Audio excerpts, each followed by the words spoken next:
Hello, welcome to the RANsquawk US morning briefing for today, 17th of December. European equities on the back foot at the open today as the Greek crisis intensified after S&P downgraded Greece's sovereign rating yesterday, and after the FOMC's policy statement had a more positive slant to it, and thus led the dollar index higher, which in turn has weighed on the basic materials sector in Europe today.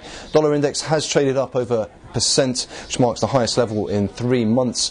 Thus, WTI is down over 50 cents, and spot gold was trading down around 2% at the COMEX pit open today. Session highs were seen in T-notes following slightly higher than expected weekly jobs numbers. However, they did move to the downside after better leading indicators and Philly Fed data. In terms of US equity specific news today, the US government has decided not to sell its 34% stake in Citigroup yet.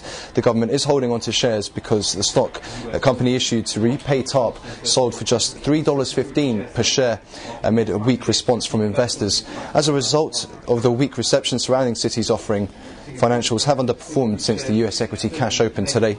In terms of other equity news, FedEx reported Q2 EPS of $1.10 against the expected $1.06.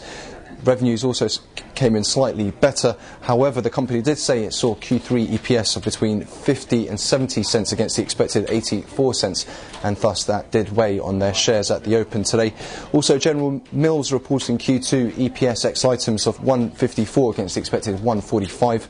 Revenues coming in line at $4.08 billion. General Mills also boosting their forecast. For MetLife and Prudential Financial, according to Moody's, US life insurers, a group led by the two companies, may post $10 billion in losses tied to commercial real estate over the coming 3 years. On the broker move front today, Meredith Whitney and Bank of America have lowered their EPS estimates for Goldman Sachs and Morgan Stanley. Bank of America has been started with buy rating at UBS price target of $20. Comcast has been removed from top picks live at Citigroup, who keeps buy rating.